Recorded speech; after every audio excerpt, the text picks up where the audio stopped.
Asyik kira kereta dengan motor je. Hari ni kita kira berapa income yang sisa nak beli sebuah kerusi urut yang baru dekat rumah. Jom kita breakdown. Kalau dulu nak beli massage chair yang lengkap, siap ada zero gravity, harga lebih RM10,000. Hari tu saya singgah ke showroom Snowfit Malaysia sebab nak tengok sendiri model yang sesuai. Yang paling menarik perhatian saya hari ni adalah Snowfit Rider.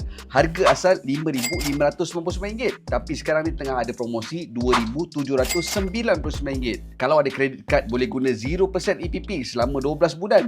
Sebulan lebih kurang RM233. Lepas seharian depan PC, balik kerja ataupun lama atas motor, bahagian mana yang paling sakit dekat badan? Pasti bahu, pinggang dan juga betis. Sebab tu bila balik rumah, benda pertama yang saya cari bukan sofa, tapi Snowfit Rider ni. Dia ada zero gravity mode. Jadi bila baring, badan rasa lebih ringan dan urutan pun lebih selesa.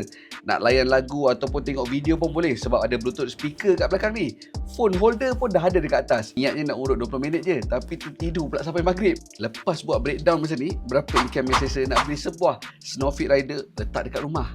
Kalau sebulan kena spend RM233, let's say nak gunakan 15% saja daripada income, sebulan income kena ada RM1,550. Kalau nak gunakan 10% saja daripada income, sebulan income at least kena ada RM2,330. Kita keluar pergi kerja setiap hari, cari rezeki, badan pun nak pakai lama. Tak salah rasanya kalau saya invest RM230 sebulan untuk sebuah kerusi massage dekat rumah.